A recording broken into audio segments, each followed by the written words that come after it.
Hello. Greetings and salutations, everybody. Good evening. Thank you all for coming here tonight. I know many of you have been waiting for this statement. Some of you have waited patiently, others have demanded answers. A few have remained surprisingly optimistic, despite the overwhelming evidence suggesting optimism wasn't really warranted anymore. Some may not even know what I'm talking about. Regardless of where you stand, thank you for coming.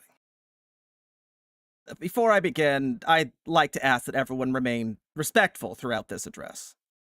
Please allow me to finish speaking before drawing any conclusions of your own. There will be no questions until the conclusion of the statement is finished and whatnot. Actually, there probably won't be any questions at all. I don't think I'm emotionally prepared for that. Over the past week, many of you may have noticed changes. The streams have felt a little different, a little empty. That there's been an absence, a void, an empty space occupying not just my home, but some might argue, my heart. I've seen your comments. Roomba, where's the table? Didn't you buy a table? I thought today was table day. I've been emotionally invested in this table the whole week. These are fair questions. Questions that deserve answers.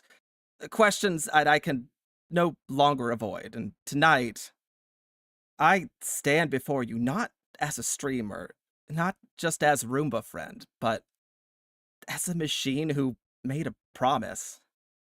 A promise that, despite every intention, I, I just couldn't keep it.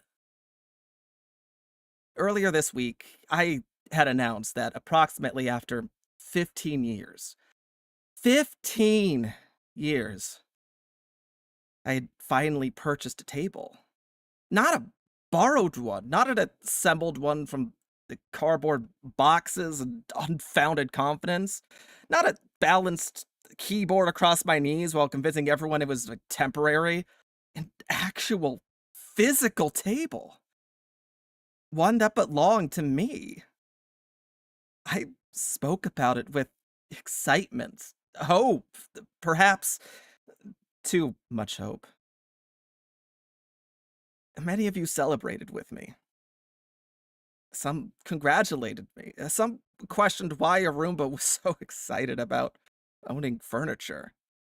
To those people, I understand your confusion.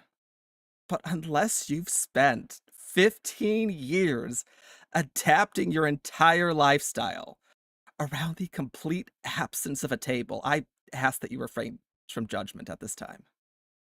You cannot understand the dreams of a tableless Roomba. You just can't. When I clicked that purchase button, I wasn't just buying furniture. I was buying a future. I imagined it. Placing a drink somewhere without first performing a detailed structural analysis assessment. I imagined eating dinner while the plate rested on something that wasn't just the carpet or the floor. I imagined putting something down, walking away, and finding it exactly where I left it. It was a future filled with possibilities. A future filled with horizontal surfaces. And for the first time in 15 years, that future felt real. Ladies and gentlemen, it was a beautiful future. Many of you asked me, what kind of table did you even buy? At the time, I believed this to just be simple curiosity. Looking back, I realized it was the beginning of your emotional investment. So tonight, for the sake of transparency, I believe it's important to discuss not just any table, no. Not just any table. This was the table. It was a wooden coffee table. Elegant, respectable, the kind of table that says, I have my life together. But beneath that lay greatness, because this wasn't just a simple coffee table. With careful precision, through engineering that I could only describe as ambitious, it unfolded, expanded, transformed from an ordinary coffee table into a full-sized dining table. And you shut up, video, I'm watching you. A table capable of hosting meals, board games, poor financial decisions. Oh, the possibilities were endless. But it didn't stop there. Hidden beneath its surface, secret compartments, storage built into the table itself. A place where remotes could disappear voluntarily instead of accidentally. A place where snacks could theoretically be hidden from myself. A place where cables, dice, coasters, you name it. Even mysterious objects. Anything that could accumulate in a Roomba's room could finally belong. It was organization, civilization, it was progress. And then, as if the engineers had looked upon their creation and said, you know what this practical piece of furniture needs? They added lighting. No, not just any lighting. RBG, remote controlled lighting. A true gamer necessity. A feature that answered a question nobody had asked, and yet, a feature that everyone immediately wanted, that they needed. Just picture it. A warm wooden table, black metal frame, hidden compartment storage, expandable dining surface, the glow of a majestic hues of blue, purple, green, really, whatever color represented my emotional state, really. This table did not just exist, it performed. It had presence, it had confidence, it had RGB! Ugh. I looked at that product page and I honestly thought, perhaps it was my first mistake, because hope is it's a dangerous thing, especially when it's accompanied by free shipping. But now I understand. I understand that some people may be thinking, Roomba, it's just a table, but was it really just a table, or was it something more? Was the culmination of 15 years of saying maybe just another time? 15 years of convincing friends that setting things on the floor was actually a lifestyle choice. 15 years of improvising every single meow, every single project, every inconvenience around the simple fact there existed no dedicated flat surface within an arm's reach. This wasn't just furniture. This was closure. It represented the end of an era. The tableless era. A history I thought was finally coming to an end. I was wrong. Painfully, spectacularly, publicly wrong. For that, I'm sorry. Not because I intended to deceive anyone, not because I knowingly spread misinformation, but because I allowed myself to believe. I believed in shipping estimates. I believed in tracking updates. I believed in customer service. Most importantly, I believed in the table. Looking back, perhaps I believed a little too much, but tonight is not about assigning blame. It's not about anger. It's not about revenge. Tonight, it's about accountability. It's about honesty. It's about confronting difficult truths. Even when those truths are made of engineered wood, reinforced steel, and apparently a complete unequivocal friction. This evening marks the beginning of a full, transparent account of the events surrounding what some may come to call the table incident. And I know I owe each and every one of them the truth, no matter how painful it may be, no matter how long you think it'll take. So, thank you. Let's begin.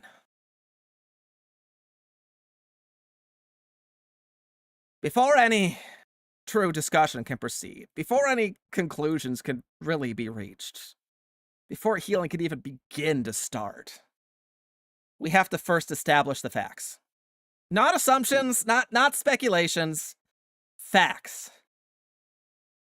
Over the past week, there have been many rumors regarding the events surrounding the table. Some have claimed the table never existed. Others have suggested I fabricated the purchase entirely. One individual, I'm looking at you, chronic masturbator, claimed the entire thing was a tax write-off somehow. Well, to you, I don't even know what that means. I don't make money off streaming, but you know what? It hurt. It really hurt. Tonight, I intend to separate fact from friction and to lay everything out there. For the sake of historical accuracy, of course, I've prepared an official timeline via this video. How did this happen? How did we get here? And I hope that this stream, this video, will serve as the definitive record henceforth. It all started with Phase 1, the discovery. Like many great discoveries throughout history, it happened completely by accident. I was not searching for greatness. I was just simply browsing Amazon. One moment I was looking at furniture, and the next, well, there it was, the table. It wasn't screaming for attention. It wasn't begging to be purchased, although the 15% sale was certainly enticing. It was just simply existing. Confident, patient, almost invitingly. You know those moments where you see something online and you immediately think, oh, that's kind of cool. That's sort of neat. This was not one of those moments. This was like, where have you been my entire life? Because every feature I discovered only made it that much more enticing.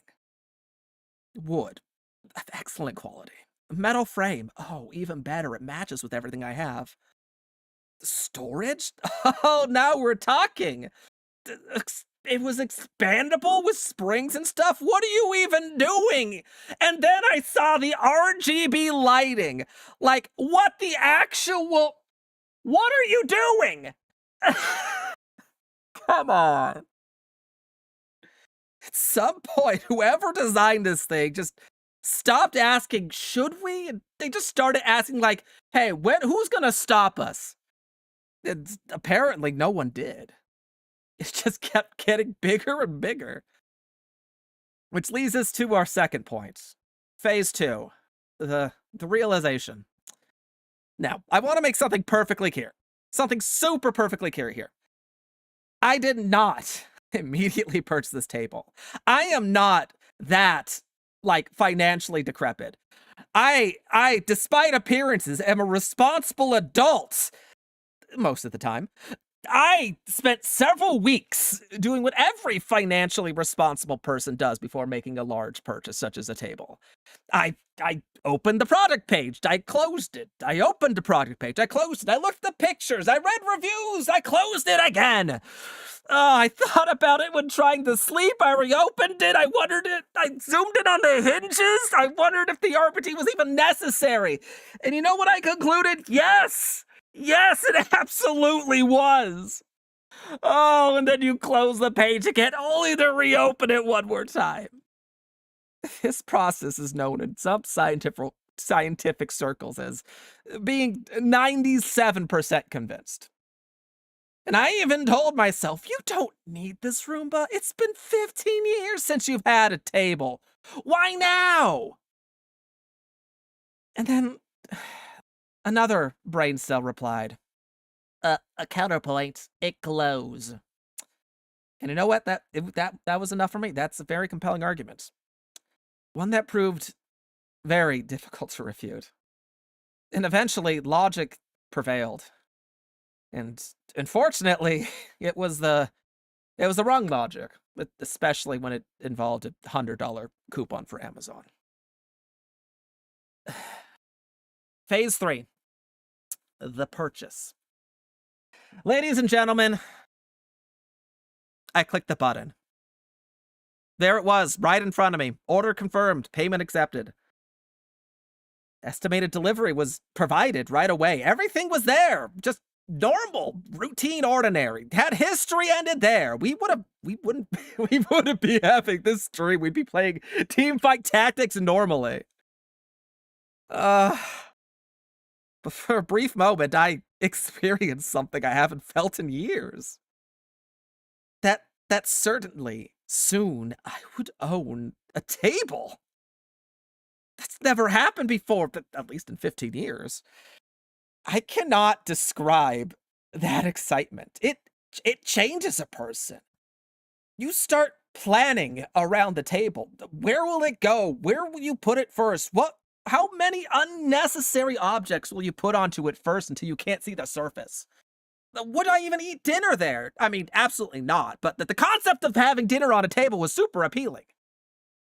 Would I dramatically place my elbows on it just because I could? I mean, without question, I would. I mean, elbows are there to be used, right? I would even occasionally just activate the RPG lighting for just no practical reason every single day. Just because it was there and I could, and pretty lights are, like, very, like, attractive.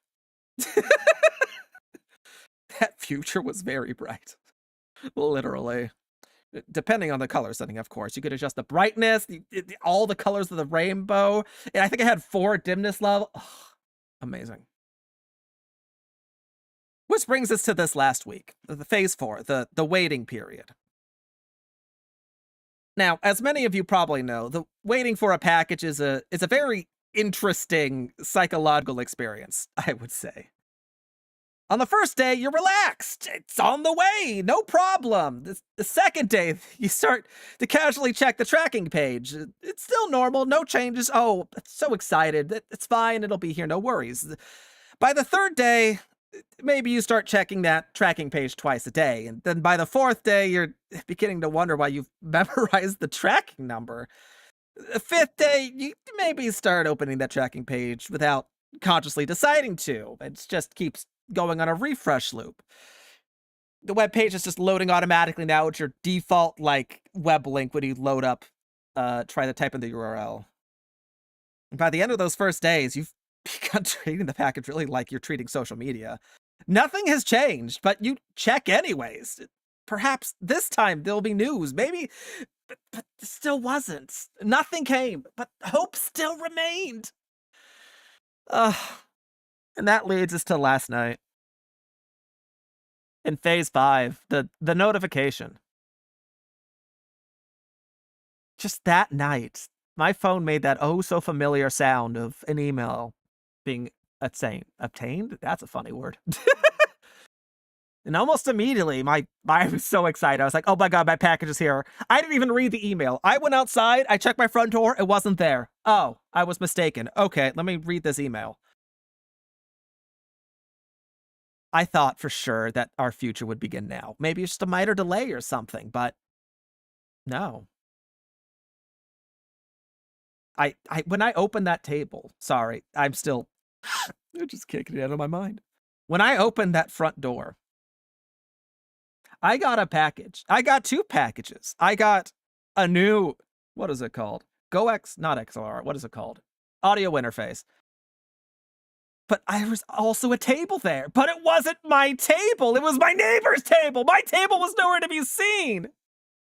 It was a very unfortunate setback. Not a fatal one, but like, oh man, way to kick me while I'm down. And eventually the tracking information did actually update. And ladies and gentlemen, I have replayed this moment in my mind Many, many times. Too many times. Just to make sure I didn't mess anything up for stream. It did not say out for delivery. It didn't say arriving for tomorrow.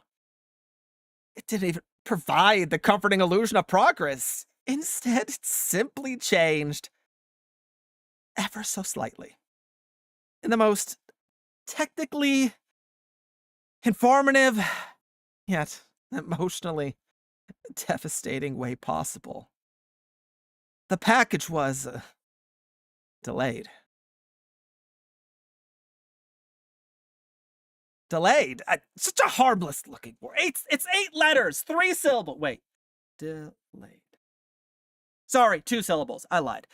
A word that suggests a little bit of patience here or there. A temporary inconvenience, nothing to worry about. Except we all know what delayed really means. It's code jargon for, oh, sorry, we lost it. And you know what? At first, I was perfectly calm. Reasonable things happen. I mean, weather exists, traffic exists, warehouses exist. Surely there was some sort of explanation that I could get, like, provided or something.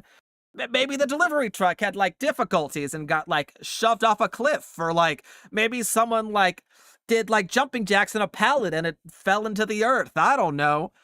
Perhaps it just stopped, like, the table itself stopped to just take a, like, scenic overlook of the, like, horizon before it went to its final destination. You know what? I chose optimism. I thought it was still coming.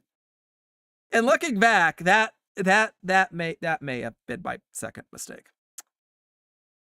Minutes became hours, became days. Updates, what little there were, became less frequent. The hope was a little... It became conditional. Every hour I started to think, maybe it'll come now? Just a few more minutes, maybe. And every meal I start to think, well, let me just check outside the door one more time. Tomorrow became another tomorrow, and then another. Time itself began to lose all meaning at that point. I mean, I no longer measured my life in days. I honestly started refreshing, like, measuring my time and, like, how many times I've refreshed that dang tracking page per day. Some of you may remember streams during this time, but, like, I kept saying, it'll be here soon. It's probably on its way. You guys will never see me again because I'll be out the table. I meant every word. I wasn't lying. I just simply was being lied to myself professionally. There is an important distinction. I didn't mean to lie to you guys. Eventually, I just reached a stage that some experts, I think, refer to it as bargaining. I found myself making deals with the universe itself. If the table arrives today, I will clean my balcony and the wasps on it. If it arrives tomorrow, I'll finally organize these dang computer cables. But nothing ever came. I may have been asking for too much, I'll be honest. Ladies and gentlemen, there's one final stage before catastrophe. One final moment. One final notification. The kind of message that arrives quietly. There was no fanfare, no warning, no mercy. Message that forever changed the course of this story. The message that would end not only an order, but an era. We will discuss that message very shortly.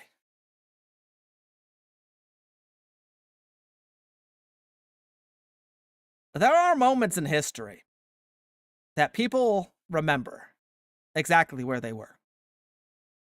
The moon landing. The invention of sliced bread. The day someone looked at a pineapple and said, "You know where that belongs? On a pizza." And then there are moments that a little more quietly alter the course of a single person's life forever. And this was one of those moments. It didn't happen with any dramatic music. There's no warning sirens, no emergency broadcast, no messenger arriving on a horseback or camelback or whoever's back carrying terrible news. Instead, it arrived, so many modern tragedies do, in the form of an email. At first glance, it looked ordinary, routine, harmless. It's just an email, just another notification. How bad could it be? And I clicked it without fear. No suspicion, no knowledge. The version of me who opened that email would never be the same. The message began politely.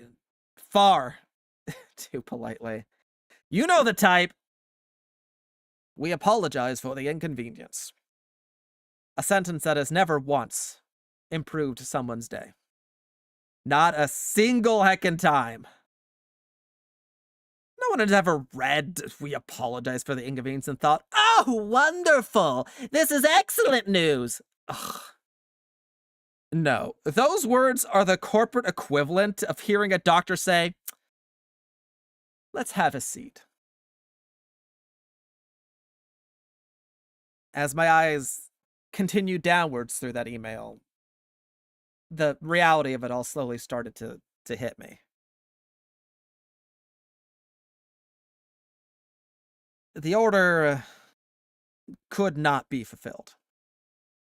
The shipment would not continue. The item is not going to arrive. A refund would be issued. A refund. Such an interesting concept, isn't it? A refund. I mean, from a financial perspective, it's perfectly reasonable. You get your money back and the transaction is virtually undone and balance is restored. On paper, at least. I mean, everyone walks away whole, except that isn't really true. Because they can refund the money, but you can't refund the anticipation.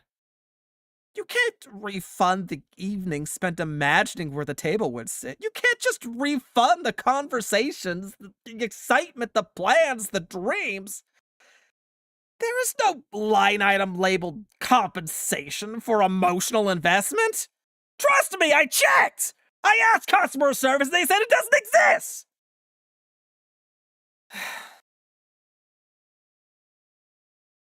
For a brief moment, I just stared at that screen. I wasn't reading. I was just staring. I just hoped that if I waited long enough, the words might, I don't know, rearrange themselves. The email would update, it's a mistake or something. Perhaps the refund issued would become table delivered or something. I don't know.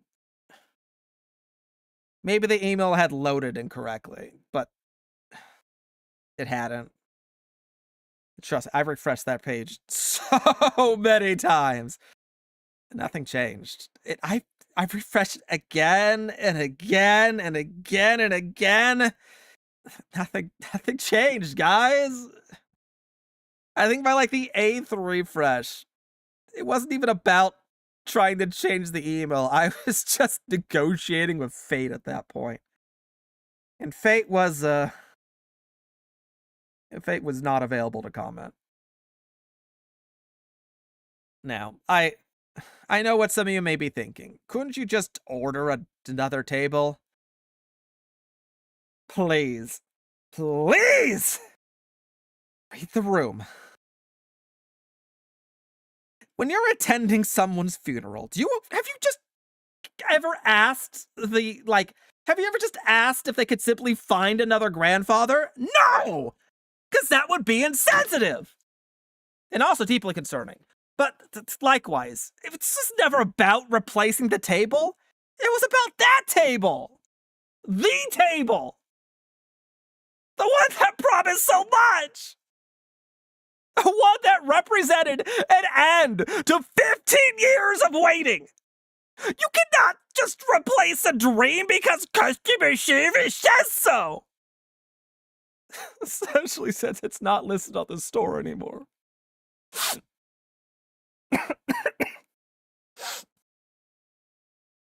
For several minutes, I entered what medical professionals probably would describe as complete silence. I just sat there, doing nothing, thinking, processing, probably occasionally whispering. Man, it's a remarkably versatile word. It can express disappointment, confusion, betrayal, mild indigestion.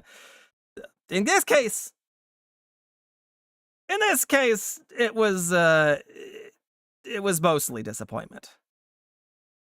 Mostly.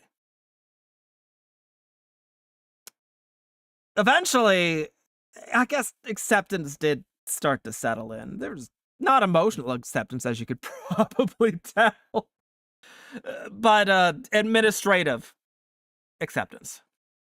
The kind where you understand what's happened, while simultaneously refusing to emotionally participate. I clicked the refund button, and there it was, right there, approved. It was final, and transaction was ended. The dream, the 15-year-long dream, was not over, though. I looked around my room, and nothing had changed. The walls were still there. The computer was still running, still cooking me alive. And I, Roomba, continued my daily responsibilities with seemingly admirable professionalism. Yet somehow everything felt different. Because the space, that empty space, I had imagined the table one day stand.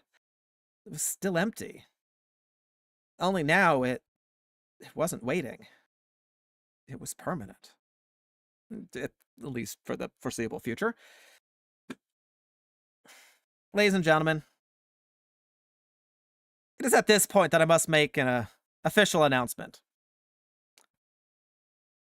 After careful review, following extensive investigation, and with profound disappointment, I regret to inform you that the tableless age continues. Now, I understand this may come as difficult news. If you need a moment, please take it. If you're watching with loved ones, hold them close. If you yourself own a table, then I ask you appreciate it tonight. Not tomorrow, tonight. Walk over to it. Place your hand gently upon its surface. Tell it you appreciate everything that it does. Because one day, it might not be there. Okay, so like, it's not really true. I mean, tables usually stay where you leave them. Mine simply just never achieved that level of commitment. Not that I've ever had one. Following the refund, many difficult decisions had to be made. Do I continue pretending the table is on the way? Do I quietly just avoid mentioning it forever? I'll be honest, it was tempting. It was far too tempting. Do I just fake my own disappearance and begin a new streaming career under assumed identity? I mean, legally, I've been advised not to answer that. Instead, I chose honesty, transparency, accountability. Which brings us to tonight, the here and now. Because you all deserve to know the truth. Not an edited version, not the shortened version, the complete and utter truth. The complete story. Every triumph, every setback, every refresh of that god stupid tracking page that led nowhere. History deserves accuracy. And we all deserve closure. Unfortunately, closure has paperwork. Quite a lot of paperwork, mind you, because after the refund, something unexpected happened. People started asking a whole lot of questions. Some serious questions too. Some reasonable questions. Questions I was not really prepared to answer at the time. Like, when are you getting another table? Have you considered buying one in person? Did the company ever explain what happened? Can we see the receipt? One viewer, whose identity will remain classified for all of our sakes, asked the single most devastating question I have ever heard. So where are you putting your drinks now? So where are you putting your drinks now?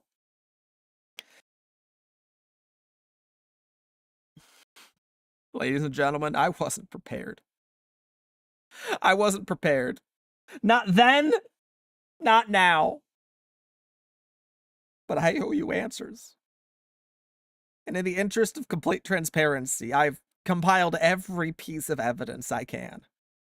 I've dotted emails, timelines, memories, speculation.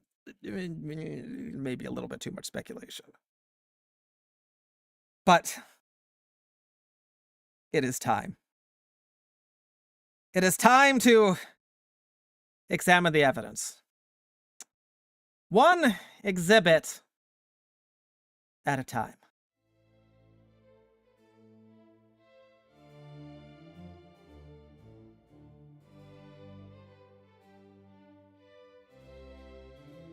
Yeah. Hello there. I can't hear anything. Hold on. Technical difficulties. Oh, did my headset die? Maybe that's what the issue is. It probably died. I'm not used to having no BGM music. I knew it! My headset did die. Okay, amazing. What do you mean you don't touch this drudge? Hold on. I can fix this. I know what'll make you trust me.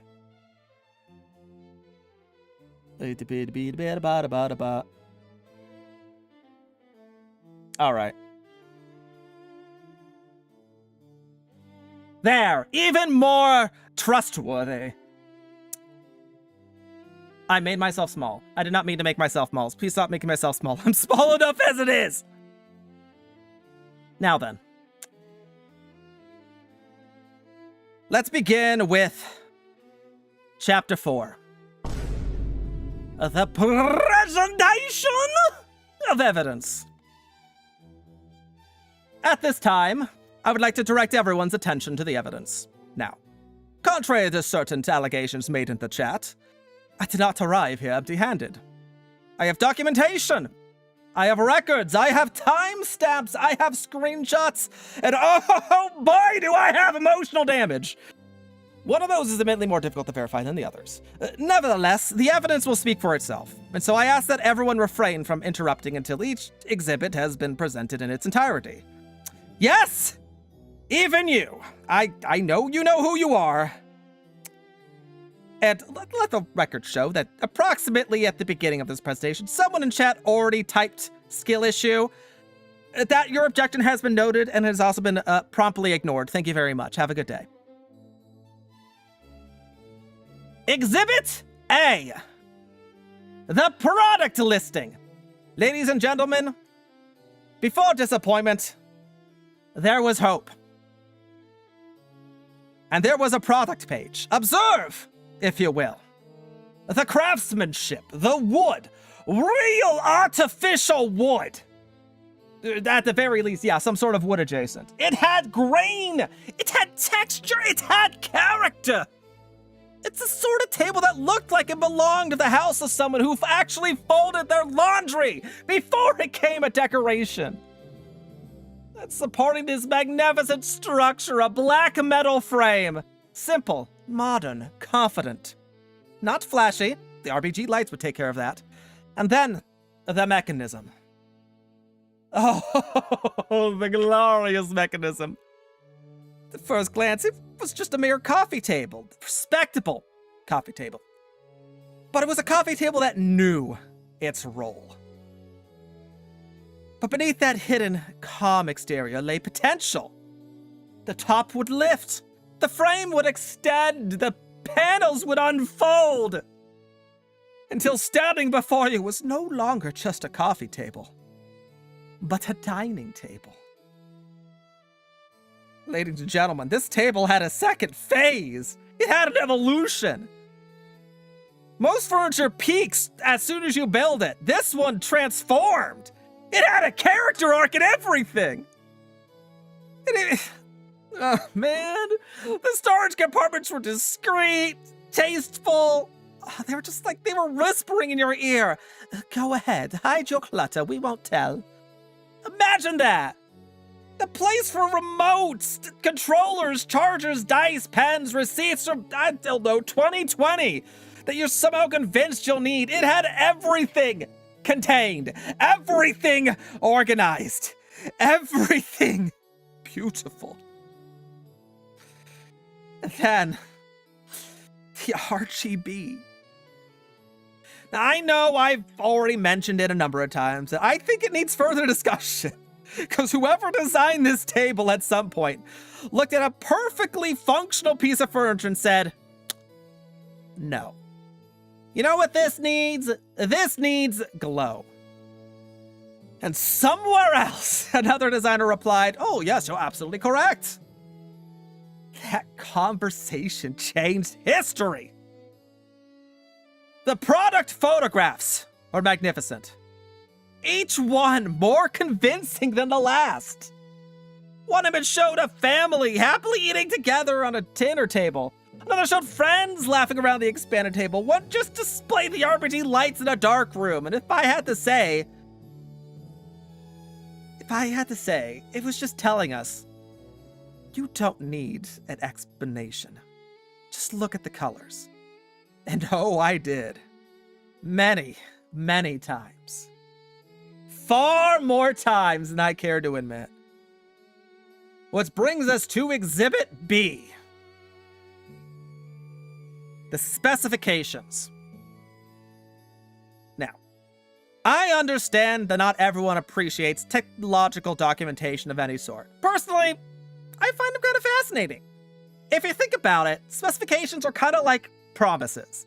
Just tiny little commitments made by manufacturers. Length, width, height, weight capacity, maximum extension range. Every number represents certainty. Every measurement whispered. We know exactly what this table is. Except apparently its location! Sorry, I'm getting worked up. That something still is a mystery to this day. Which brings us to Exhibit C. The shipping estimate. Ladies and gentlemen, this is where my optimism may have reached its highest peak. Estimated delivery. What a remarkable phrase. Estimated. Not guaranteed. Not promised. Estimated. A single word, carefully engineered by lawyers. If someone tells you, I'll arrive at, I don't know, 6 o'clock, and they arrive at 6:30, they're just being late. Things happen. But if it's a shipping company and they say, oh, your package is estimated to arrive on Tuesday and it never shows up, oh, suddenly we're discussing technicalities. Ew, how fascinating. The estimate gave me confidence, yo. I'm not gonna lie. I started making plans, and I remember thinking, I'll probably have it ready before the next stream. Oh, what innocence. Oh, what naivety. What a complete and utter lack of forethought. Exhibit D. Sorry, that's not Exhibit D. Ignore that. Exhibit D! Ladies and gentlemen, I definitely, it's not hiding the tracking page. It's just I hesitate to show you this exhibit, so I'm not going to. Because it contains not because it contains classified information, but repeated exposure may cause emotional distress. The tracking page, as you can clearly not see, sorry, just imagine there's a tracking. You've all seen a tracking page. You know what a tracking page looks like. You know its deceptive simplicity, the progress bar, maybe a couple status updates, maybe a little truck icon somewhere. It's like a digital equivalent of saying, don't worry, we're handling it. Except this one. This one barely moved. I guess I can do this one. This works. It became less of a tracking page of more of just a still life photography thing. Occasionally maybe a word would change. Occasionally a date disappeared. Occasionally it got updated to 2.1. I don't know, but meaningful progress? None. Zippo. Nada. I've refreshed that page so often. I honestly became familiar with the loading animation. You might not know it. There's a loading animation. I started to recognize individual pixels. I could tell if the website was under heavy traffic just from how fast it was loading. And at one point, I think the website may have actually recognized me because I'm fairly certain I heard it sigh at me. Exhibit E. The empty space where the table would have gone. Ladies and gentlemen, I present the most compelling evidence of them all. I ask that everyone take a moment and imagine. Close your eyes and imagine. Right over there. A perfectly reasonable section of floor. Not remarkable in the slightest, not dramatic, just space. That is where the table was going to live. I already mentally arranged the room. I already knew where it belonged. I knew where the RGB lights would shine the best. I knew where my drink would rest. I knew where board games would someday be played with friends I don't currently have, with the games I don't own. I knew where I would actually bump my shin against that dang thing in the pitch dark when I'm cooking pasta at 3 a.m. Every detail carefully envisioned, every possibility mapped out in my skull. Instead, what remains is nothing. An area of floor, untouched by destiny, unfulfilled. An empty rectangle, haunted only by potential. I still look over there. Not because I expect a table to suddenly appear. No, that would be ridiculous. Although, honestly, it would be nice. Ladies and gentlemen, after reviewing all available evidence, one conclusion becomes unavoidable. I did not exaggerate. I did not fabricate. I did not deceive. I simply believed. I believed the listing. I believed the estimate. I believed the tracking page. Perhaps most tragically, I believed that the RPG table would become part of our life. Thank you for the prime. I thought it would become history. I thought history... And I don't know. History will decide whether it was foolish or not. I suspect history might have already. However, our investigation is... Oh, it's far from over. Because evidence alone cannot answer the most important question of them all. Who, if anyone, is responsible? To answer that, we must examine the suspects.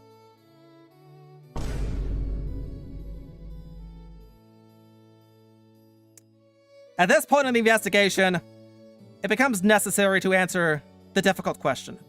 Who, if anyone, is responsible for this travesty? Now, I want to make something perfectly clear.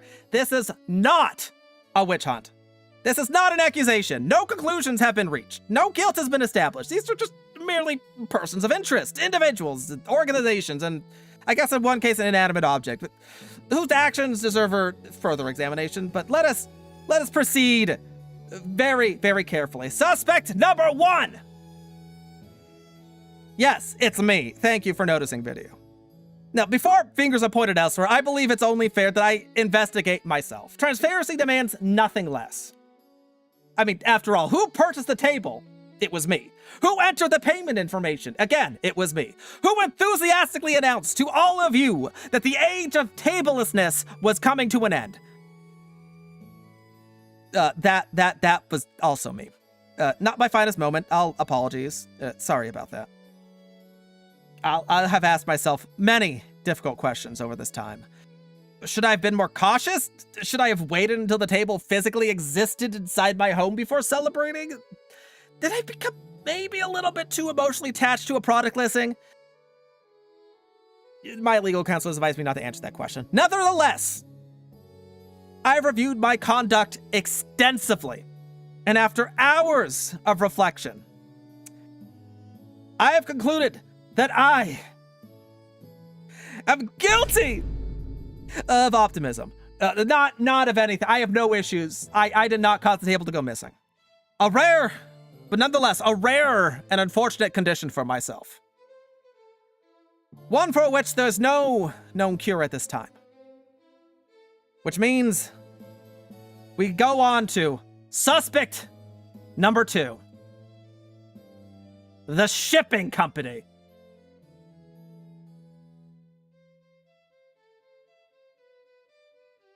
Huh? I forgot an image. Wait. You know what? That's fine. Imagine they're a shipping company. No, it's fine. Now, I would like everyone to remain perfectly calm. This section is reviewed by absolutely no one. The shipping company, an organization whose, some would argue, sole purpose, whose sole responsibility is shipping. An ambitious mission, to be sure. One that, historically speaking, has been achieved fairly frequently. Just not this time. Somewhere, at some point, someone undoubtedly looked at their screen, saw my order. Maybe they nodded. Maybe they said, yeah, it looks good. Perhaps they went to lunch. They just simply didn't know. What we do know is that my table did not arrive. It did not arrive. Now, I imagine, and this is just pure speculation here, maybe it's somewhere still in a warehouse. My package probably briefly exists at some point in time. Maybe, like, I don't know, but a worker, like, scanned a barcode or something, a machine beeped, someone pushed a cart. Maybe a forklift performed, like, forklift stuff. I don't know, it's a table, it's big. Everything appeared to be pressing normally, and then somewhere, something happened? Unknown. Perhaps a label attached. Another package got placed in front of it. Maybe someone accidentally classified it as a rock. I don't know. There's a lot of idiots in the world. I mean, warehouses are mysterious places. And, like, I know I worked at one for a while, but for all we know, there could be several wet slides inside. The weather is horrible this time of year. Which brings us to suspect number 3. Customer service. I do want to say for the record, every interaction I had with them, fairly polite, professional, respectful. I'd argue it could have been a bot. In fact, but the bot or customer service, I don't know. They may have been so apologetic, at least for a moment, that I even felt guilty for inconveniencing them. Like, think about that. I conduct support because my table vanished, and somehow I honestly felt I left that conversation hoping they were okay. That is remarkable customer service. Emotionally confusing, but remarkable nonetheless. There is one phrase, however, that deserves attention, that every single customer service will tell you. I understand your frustration, good sir. A classic, elegant, timeless. Oh, I've heard it so many times. Airlines say it. Internet providers say it. Banks say it. Package companies say it. I understand your frustration. But do they? Perhaps they truly do. But if they they actually understood it completely, then they would also understand that I had already imagined where my coasters were going. Suspect number 4. The manufacturer. Yeah, okay, I am missing an image. I understand. I understand where I went wrong in life. Not a big deal. Very little is known about this manufacturer. I honestly think it's a shell company. I have no idea. But they designed greatness. And then they just kind of poofed, disappeared. They're gone. They're not in the story anymore. Like a mysterious figure in the opening episode of a documentary. They built the dream. With the intent to fulfill it remains under further scrutiny. Suspect number 5. The delivery driver. That's not a delivery driver. I'll hold that for a second. Delivery driver. Now, before anyone gets the wrong idea, I have absolutely no evidence that delivery driver did anything wrong. In fact, there is a very real possibility delivery driver never even existed. I'm not convinced my package even ended up on a truck. Which makes accusing them a little bit unfair, I'll be honest. Therefore, I officially remove them from the suspect list. Congratulations! You've been promoted! You a witness! Who brought these kids into my courtroom? Get out. Suspect number 6. Fate. This suspect is a little more, well, how do you say it? Problematic. Fate has an extensive history. Ancient. Difficult to subpoena. No fixed address, no customer support number, no live chat. Oh, how convenient for them. So very convenient. Whenever something goes wrong, people just simply shrug and say, it wasn't meant to be. A remarkably efficient defense. Matter of restaurants operated that way. Oh, I'm sorry, your meal wasn't meant to be. Excuse me. No, that wouldn't fly. And yet somehow fate has been getting away with this for centuries. How very interesting. Which brings us to our final suspect. The table themselves. Okay, listen, I know what you're thinking. I know what you're thinking. Surely not. And yet, we have to remain objective here, guys. The evidence demands that all possibilities be considered. Let's examine the facts for a second. The table promised much. It appeared beautiful, capable, dependable. It encouraged hope. And then without even introducing itself, without ever entering my home, without even so much as allowing me to admire its craftsmanship in person, it just vanished. No explanation, no farewell, no closure. It's simply gone. One might even argue that the table was a better dad to me than my dad. And that's crazy. Again, I'm not making accusations. I'm just merely asking questions. Questions that deserve answers, mind you. Could the table have chosen another destiny? Was there even another living room they could have gone to? Another family? Maybe another streamer? Perhaps at this very moment, somewhere at a different side of the country, someone is currently sitting at my table, eating dinner, completely just unaware that it was destined for greatness. Completely unaware that its RGB lighting should have been illuminating my room. Completely unaware that somewhere a Roomba cleans and continues to clean beneath absolutely nothing. If you're that person, I don't hold resentment. Take care of it. Dust it occasionally. Use the storage components wisely. Every now and then, maybe just turn on the RPG. Not for yourself, but for me. And after reviewing every suspect, conducting every interview, examining every theory, the committee has reached its preliminary conclusion. No villain has been identified. No conspiracy uncovered. No dramatic mastermind revealed. Instead, we are left with something far more unsettling. Sometimes things simply don't arrive. A difficult truth, perhaps. The most difficult truth of all. However, our investigation has uncovered one final avenue. One group whose testimony has not yet been heard. The witnesses. Ladies and gentlemen, at this stage of our proceedings, we move from physical evidence to witness testimony. As is customary in investigations of this magnitude, every witness has been informed of their rights. Every statement has been recorded. Every testimony has been reviewed. And every witness has agreed to tell the truth and nothing but the truth. Mostly because none of them had a choice. But like, semantics, it doesn't matter. I'm gonna take some water. Give me a second.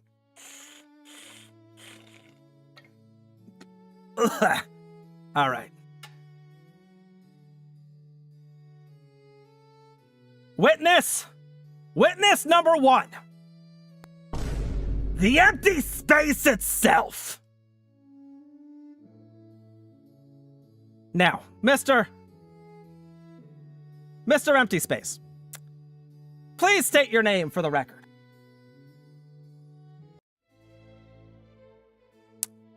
It seems the witness has chosen to remain anonymous. Understandable. I mean, being a section of the floor, it's endured enough attention already. And now then, can you explain what you've experienced? I was ready. Thank you. Can you elaborate? I had been empty for years. I understood my purpose. I knew one day something important would stand right here. I thought that day had finally come. Mm-hmm. It was at this point that the witnesses become visibly emotional. Or it would have if flooring had facial expressions. Instead, it simply continues to laminate, which somehow made it even sadder.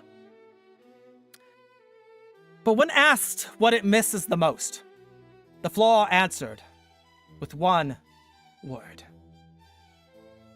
Wait.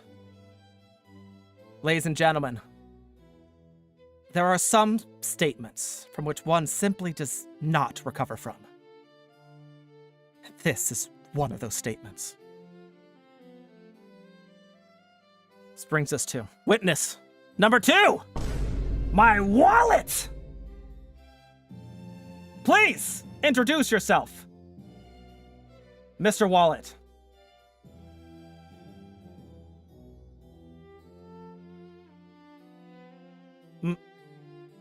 Mr. Wallet?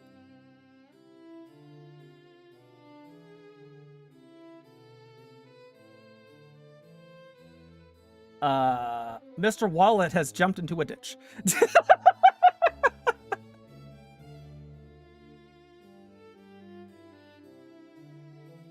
Oh no, don't worry, I'm just an idiot. Mr. Wallet, please, your testimony, please introduce yourself.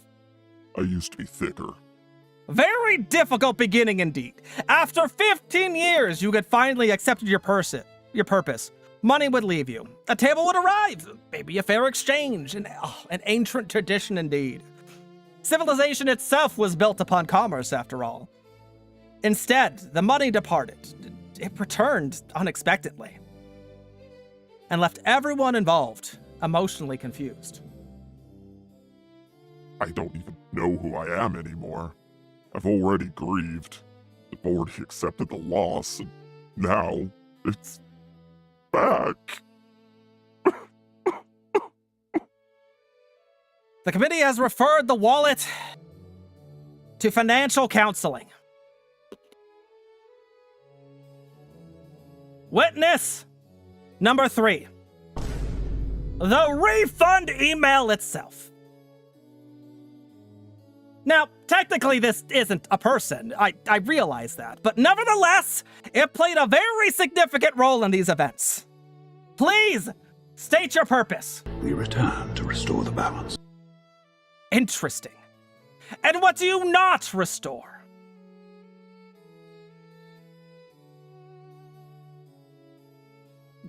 A long silence indeed! Very, very telling. No more questions. No more questions. Witness number 4! The delivery tracking page!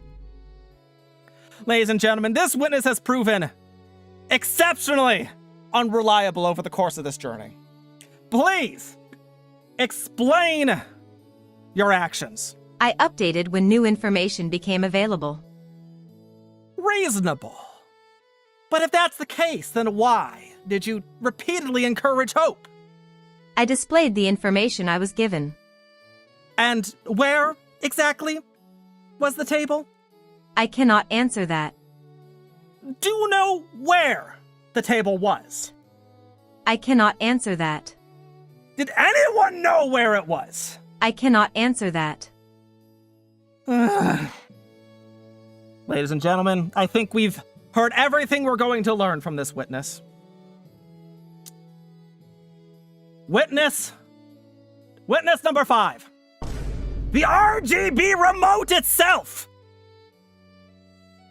Now, some of you may be confused. How can the remote testify? An understandable question, considering it was never in our possession. But the answer is quite simple. Imagination. Now, please, proceed with your statement. I never got to do my job. I had dreams, you know. I was going to change colors. I was going to impress guests. I was going to be lost between couch cushions for 6 consecutive months. It was my destiny. I never even got batteries. Oh, man. There wasn't even a battery to be found at the apartment. Mostly because the statement was being delivered by an object that never technically exists in my possession, but still, the emotion was undeniable, to say the least. Witness number 6. My drink! Now, this testimony came as a bit of a surprise. The witness requested anonymity, so for legal purposes, we're identifying them as a beverage. Please describe your daily experiences, Miss or Mrs. Beverage. I've been through a lot. Yeah, can you elaborate on those? Can you elaborate on that? I've been balanced on boxes, books, the floor. My own knee once. The knee wasn't stable. I knew it wasn't stable. We both knew. Yeah, we tried anyways. I trusted him. A regrettable decision indeed. Is there anything else you wish to say to our audience? I wanted a coaster. Powerful, profound, and unnecessarily emotional. Thank you. Which brings us to witness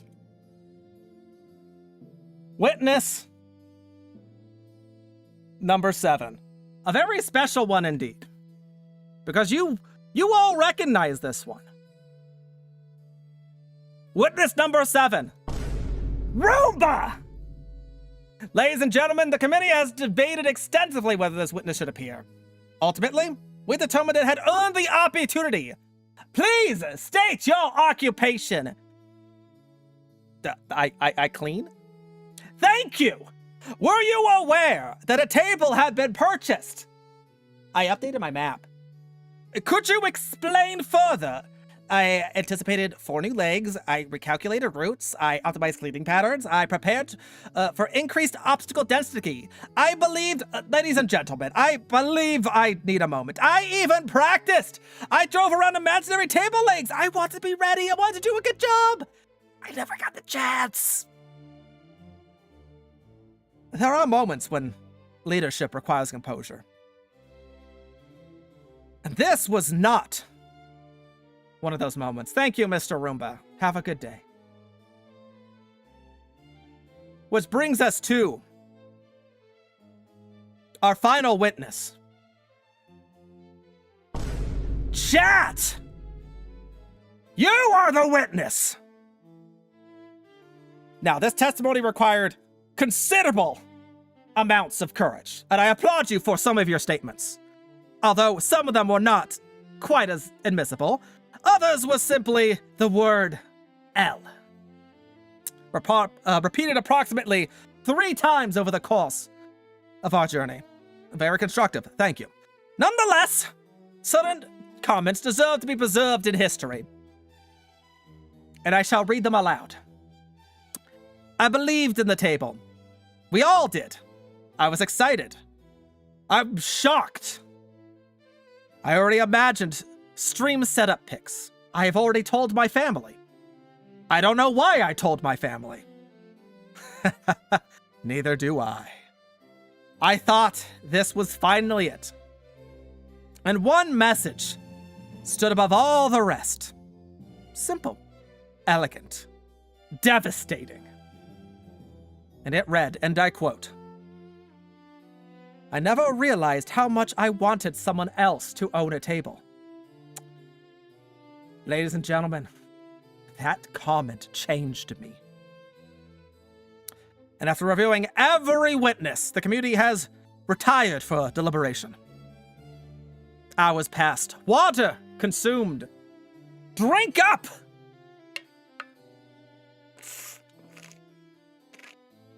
Ah, that's good water. Notes were compared. I think someone even suggested ordering a pizza, if I'm not mistaken. The motion carried unanimously. And eventually, the committee has returned with their findings. Every witness agreed on one undeniable truth. The table was, in fact, real. The hope was real. The disappointment was very real.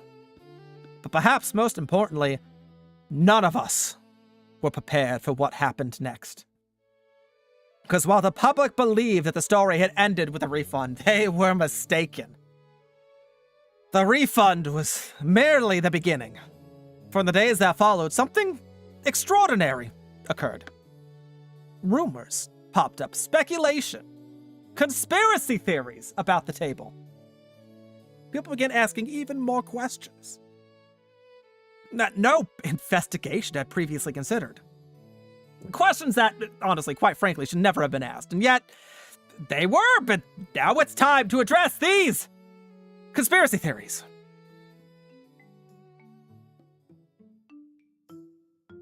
Once I get to a proper position. Okay, hello! Ah, where'd I go? Conspiracy theories! Bam! Alright, ladies and gentlemen, whenever an event occurs that defies expectation, that captures the public attention, there is it usually leaves more questions than answers. And there is unfortunate certainty. Conspiracy theories. This happens every time something happens, right? History's proven this. Give the internet maybe, I don't know, 7 minutes, and somewhere, someone out there will confidently explain what really happened without any actual knowledge. The table incident was no exception to this. Since making my initial announcement, I have received a number of messages, comments, private theories, lengthy essays. I even received a flowchart. And inexplicably, a hand-drawn map from a weird Roomba person. I reviewed all of them. Some of them were thoughtful, some of them were kind of creative. But tonight, in the interest of transparency, I would like to address the ones that stood out the most. The number one theory. The table never existed. Perhaps the oldest theory, certainly the simplest. According to this claim, there was never a table. There was never an order. There was never a shipment. There was never even a refund. Apparently, I fabricated this whole story just for laughs, for reasons that remain unclear. Now, I ask you, does that seem reasonable? Does that seem like something I would do? Don't answer that question.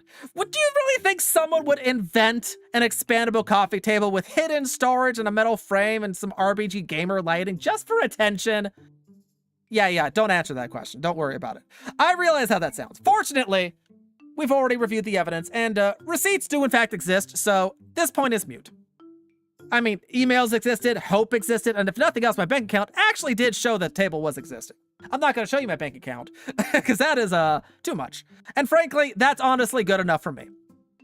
Theory number 2. The table was too good to be true. This theory, while emotionally compelling, is difficult to evaluate scientifically speaking. The argument is simple. The table possessed too many desirable qualities, let's say. I mean, it was a coffee table that could be a dining table that was also storage, that was made out of wood, that had some metal, that had remote-controlled RGB lighting, that had blinky-blinky all the time, and at some point, the universe itself allegedly just intervened. One viewer wrote, "You tried to order the final boss at IKEA, and that was interesting. Very, very interesting. And while we cannot rule out cosmic interference, the committee has found sufficient evidence to conclude that the universe enforces balance through furniture. Although, it would explain several other purchases I've made over the years. Theory number 3, big furniture. Now, before I continue, I want to be perfectly clear. This investigation has uncovered no direct evidence that an organization known as Big Furniture even exists in the first place. I'm just acknowledging that some of you have raised questions, such as who benefits from keeping other people's tables? An excellent question. Another person had asked, why would a company advertise such a perfect table if ordinary people weren't meant to possess it? And again, an interesting observation. I'm not suggesting anything. I'm just simply asking a question. Questions that deserve, careful consideration. Questions that, for legal reasons, will probably best be left unanswered. Theory number 4. The warehouse employees kept it for themselves. This theory actually became surprisingly popular, believe it or not. According to this explanation, my table reached the warehouse safely, at some point in time. There is the possibility, though, it was damaged in transit, which led to an open box. And no one wants to receive an open box. There is a chance that the warehouse workers took it out of the box themselves, or I guess it fell out, and they assembled it themselves, turned on the RPG, placed snacks inside the hidden storage, and expanded it for lunch breaks. And they just all collectively decided, hey, we're actually going to keep this one now. Ladies and gentlemen, I have no evidence that this has occurred, none whatsoever. But if by some, unimaginable coincidence, any warehouse employees is watching this tonight, I hope you're enjoying it. I hope the mechanism operates smoothly. I hope your remote control never loses signal. And I hope that every time someone compliments it, you remember what you've done. Theory number 5. The table is escaped. Now, initially, I dismissed this theory, I'll be honest. Furniture traditionally doesn't really flee. However, after further review and looking at my own appendages, I discovered something troubling. Has anyone here ever actually seen an expandable coffee table moving? Exactly! Neither have I! And interesting. It's very interesting, isn't it? The committee has therefore concluded that while unlikely, we cannot completely eliminate the possibility that the table simply left of its own accord. Theory number 6. The RGB became self-aware. Now, I would like to first thank the deranged individual who submitted a 12-point document complete with diagrams trying to prove that the RBG lighting achieved consciousness and prevented its own delivery to protect humanity. Your passion is admirable, my good sir. Your conclusion, maybe a little bit less so. The committee has unanimously determined that the RBG did not, in fact, become sentient. Mostly because it never received electricity in the first place. Theory number 7. Also, let me move you guys. You're in the way. Theory number 7, the refund was a cover-up. According to this elaborate narrative, the refund itself was part of a greater organization where the money was returned to distract me, to make me stop asking so many questions, to close the case, move on, whatever. But ladies and gentlemen, let me ask. If that was the plan, I regret to inform the architects that it has failed spectacularly. I mean, we're here right now on stream, several chapters later, still talking about it. Plan failed! Theory number 8. The table exists in a different timeline. Now, this theory, I must admit, gave me a little bit of pause. Just imagine it for a second. If somewhere, just beyond our understanding, there exists another version of reality.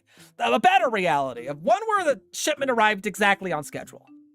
Where the delivery driver smiled. The package was undamaged, where I assembled the table without accidentally installing anything backwards. RBG illuminated the room in glorious color. Drinks could rest on it without issue.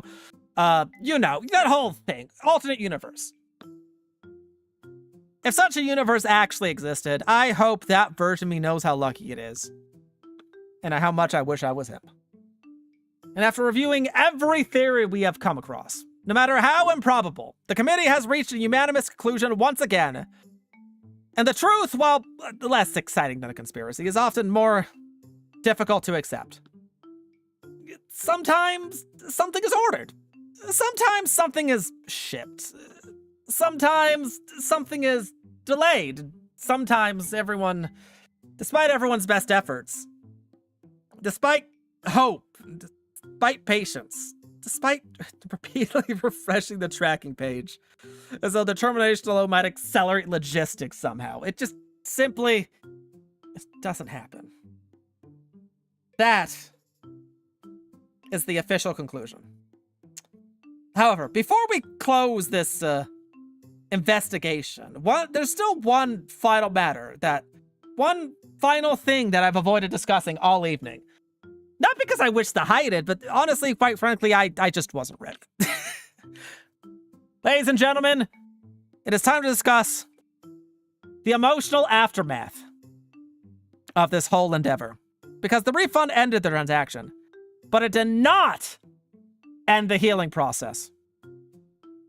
And so we begin the 5 stages of grief. Ladies and gentlemen, over the past week, many of you had asked me, how have you been holding up? First, thank you for asking. I appreciate it. Second, poorly. Thank you for asking. Now, I am not a psychologist, nor do I claim to be an expert in emotional recovery. I'm depressed 24/7. But after considerable self-reflection, I have come to believe that I have experienced what most professionals might call as the 5 stages of table grief. I would like to share them with you, here and now. Not because I enjoy reliving them, but because perhaps one day someone else will lose a piece of furniture that they never actually owned. And when that time comes, they'll know that they're not alone. Stage 1. Denial. Denial begins quietly. The refund arrives, you read it. You blink, you read it again, then your brain says something remarkable. Nah, surely not. There must be some mistake. Maybe this email was meant for someone else. Maybe there were 2 different Roombas. Maybe customer service accidentally refunded the wrong person. Maybe it's on the truck, and maybe the truck is already outside. Maybe the driver's just waiting for me to open the door. You know, for dramatic effect or something. I looked out the window, and there was nothing. I looked again 5 minutes later, and there was still nothing. I refreshed the tracking page, nothing. I refreshed the refund page, and it's still refunded. I still somehow, against all evidence, I remained optimistic. I tried to, at least. I told myself it'd just work itself out, and ladies and gentlemen, it did not. Stage 2, anger. Now, I want to clarify that I wasn't angry at any person in particular. I was just in general angry. At concepts. Became irrationally frustrated with phrases of estimated delivery? What do you mean? What do you mean estimate? Based on what? The stars? A dream? A coin toss? Oh, I developed so many more trust issues. Oh, with progress bars. I mean, how dare they feel from left to right? Suggesting movement when nothing was even moving. Every loading animation became a personal insult. Every spinning wheel whispered to me, oh, you'll never know. Even advertisements became suspicious. Ah! I saw an ad that read fat shipping, and I honestly thought, oh, really? Is that so? Tell me more. I was very angry. Stage 3, bargaining. This stage it was perhaps maybe my most desperate, I'll be honest. I began making promises to the forces beyond my understanding. If the table somehow arrives, maybe I'll finally organize my cables. If it arrives tomorrow, I'll stop buying random gadgets I need. If it arrives this week, maybe I'll actually read instruction manuals for once before assembling stuff. I was honestly making deals with no one. The universe obviously never responded. I mean, probably because the universe has muted the conversation since well before it began, but I even caught myself browsing other tables. Not to buy them, just to make the table jealous. Listen, I thought somewhere it would receive a notification. Roomba is viewing similar items and just suddenly think, oh no, I've made a terrible mistake. Looking back, it was not one of my stronger moments, I'll be honest. Stage 4, depression. This stage was a little more subtle than most, I'll be honest. I stopped opening furniture websites. Walking past the empty space in my apartment, I never went there again. Even without making eye contact. Friends would ask me sometimes, so did your table ever come? And I would just simply stare into the distance, like a veteran remembering things best left forgotten. I visited a furniture store once, purely by accident. I turned a corner and there they were. Tables. Dozens of them. Supporting lamps, holding decorative bowls, doing what tables do. One particularly handsome oak table had the audacity to be on sale. And I looked at it, and it looked at me. Okay, I don't actually know if it looked at me, but in that moment, it felt incredibly judgmental. And I left. I wasn't ready. At one point, I found myself just absent-mindedly placing my drink on the floor. Not because there was another option, but because there was. Several, in fact, but some of the floor felt familiar, almost comforting in a weird way. Almost like a friend just giving your hand a hug, saying, I've got you, again and again. Which leads us to stage 5, acceptance. Now, acceptance is kind of strange. People assume it means happiness, but it doesn't. Acceptance just means that you stop refreshing the tracking page. You stop wondering, what if? You stop wondering and imagining the RGB softly glowing just beyond your reach. You begin to understand that life goes on. Roomba was still clean. Streams will still happen. Games are still being played. Friends will still laugh. I mean, chat still bullies me, but some things remain wonderfully consistent. And maybe, just maybe, a person isn't defined by whether or not they currently possess an expanding coffee table. Although it would have been really heckin' cool. Today, I can finally say, without hesitation, without bitterness, without any resentment, that I have accepted that I do not have a table. Do I still occasionally think about it? Oh, 100% every day. Do I still wonder what the RPG would have looked like in person? Oh, absolutely. Do I still instinctively glance at that empty space every time I walk into the room? Your Honor, I'd like to invoke my Fifth Amendment rights. No further questions. Recovery is not about forgetting. Recovery is remembering. Without immediately opening a shipping website. And tonight, standing before all of you, I can finally say, I'm healing. Slowly. Awkwardly. Occasionally, but healing nonetheless. And for the first time since the incident, I believe there may yet be a future. A future where maybe another table, a different table, perhaps one that arrives with maybe a couple less trust issues. Perhaps one day I'll once again dare to believe, but not tonight. Tonight, we'll close this chapter together.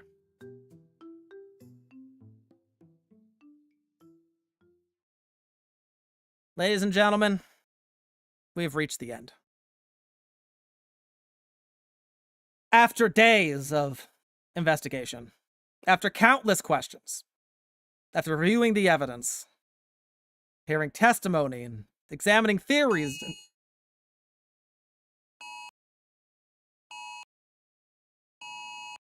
Shut up! I'm busy! Go away! Sorry. False alarm. I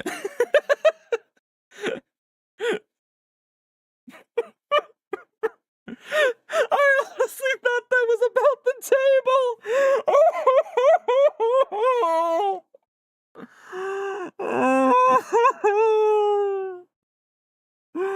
Okay. Deep breath, Roomba. It's okay. It's okay.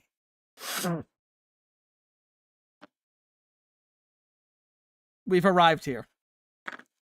We've arrived right here. The conclusion. The final chapter. The closing statement. The moment we're supposed to put the past behind us, I guess. I mean, look towards the future and stuff. But before I do that, there's something I need to say to everyone who's followed along with this journey. Thank you. Truly. Because when I first announced I had purchased this table, I never expected the response it would receive. I thought maybe a few people would say nice, or maybe someone would ask where I got it. Someone would probably make a joke, probably more than one person, to be honest. But I did not expect my entire community to become so emotionally invested in furniture. And yet, here we are. Somehow, all of us just ended up caring about a rectangular piece of wood with a metal frame, hidden storage, and RGB lighting. That's incredible. That is the internet. I want everyone to understand something. I don't regret being excited. I don't. Was the announcement premature? Oh, absolutely. Was it perhaps foolish to celebrate ownership of an item that was still somewhere between a warehouse and a dream? Oh, yes, definitely. But the excitement was real. The happiness was real. The hope was real. And honestly, I think that's something worth remembering. Because sometimes we get so focused on avoiding disappointment that we just forget how wonderful it can feel to be excited about something. Even something as simple as a table. For 15 years, I did not have a table. And for 15 years, I told myself it's fine. I don't really need one. I'll get one eventually. And maybe technically I was right. A table's not essential for survival. Humanity has existed thousands of years before RBG furniture. I mean, people built civilizations. They crossed oceans, discovered new lands, invented incredible technology, all without remote-controlled table lighting. However, I do want to point out they also didn't have RGB lighting. They didn't know what they were missing. So perhaps they just were simply waiting. The table represented something.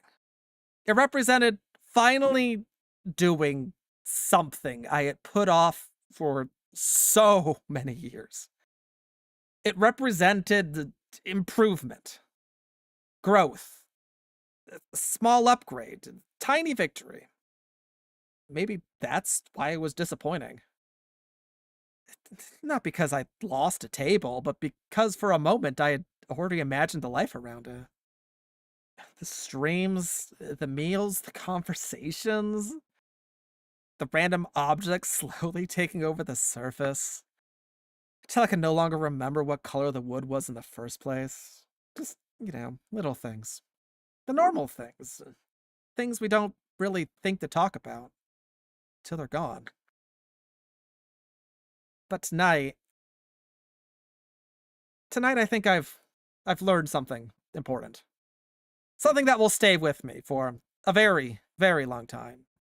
Something that future generations may in fact study.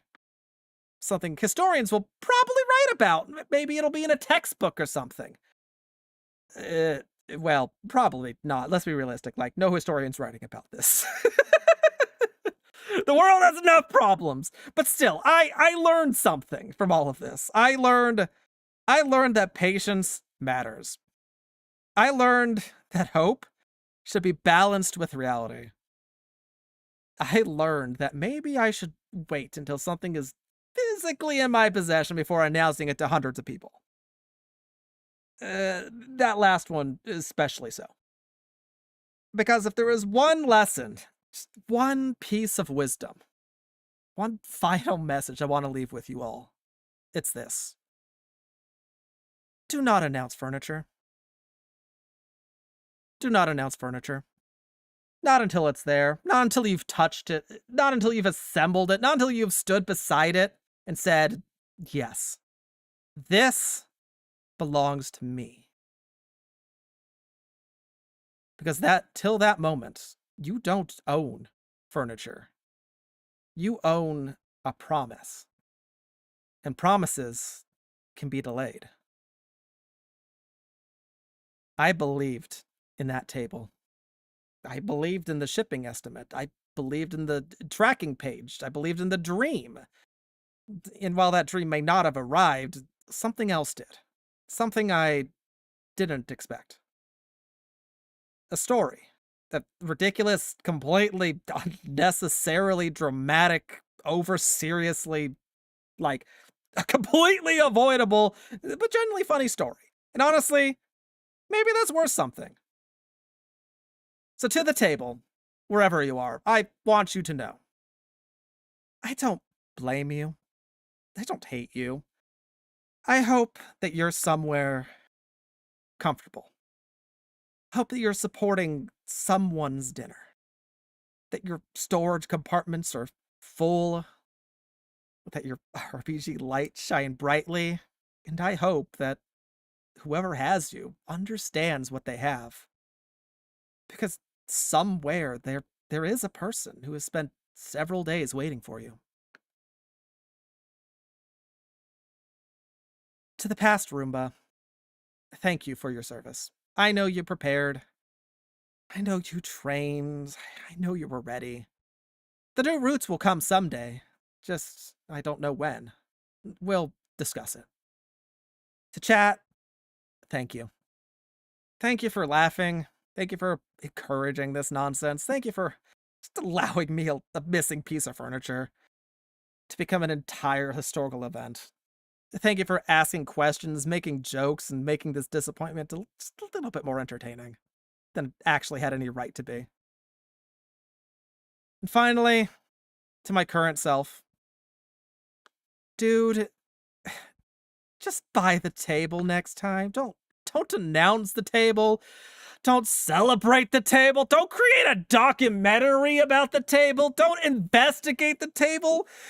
Don't hold a formal court hearing about the heckin' table. Just get the table. Although I have to admit, I simply bought the table, none of this would have happened. There would be no investigation, no witnesses, no conspiracy theories, no emotional journey, no speech, no table incident. And that would have been incredibly practical, but also way less funny. So perhaps in some strange way the table did arrive. Not physically, of course. I mean, it's not there, it's still empty space. But it arrived as a memory. A joke, a story, a moment shared between all of us. And maybe that's enough. Just maybe. I mean, of course, I still need a table. Let's not get carried away. The lesson here is not, I don't need a table. I absolutely need a table. I'm tired of balancing stuff on my knees. But, like, the lesson is, I need to wait until the table exists. Very different, very important distinction. So, this concludes the official statement regarding the table incident. The investigation is closed. The evidence has been reviewed. The witnesses have been dismissed. The theories have been addressed. The table-less age has officially been documented. And now, we move forward together.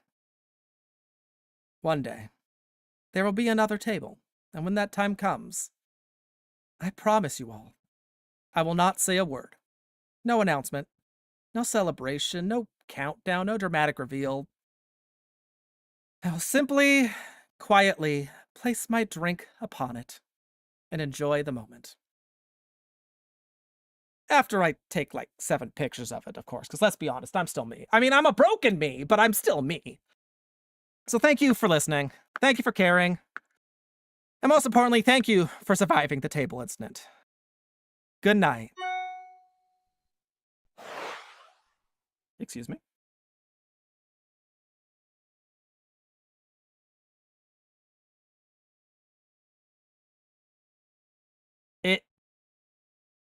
It appears the table's been delivered. Well, have a good night, everyone. Take care. Bye-bye.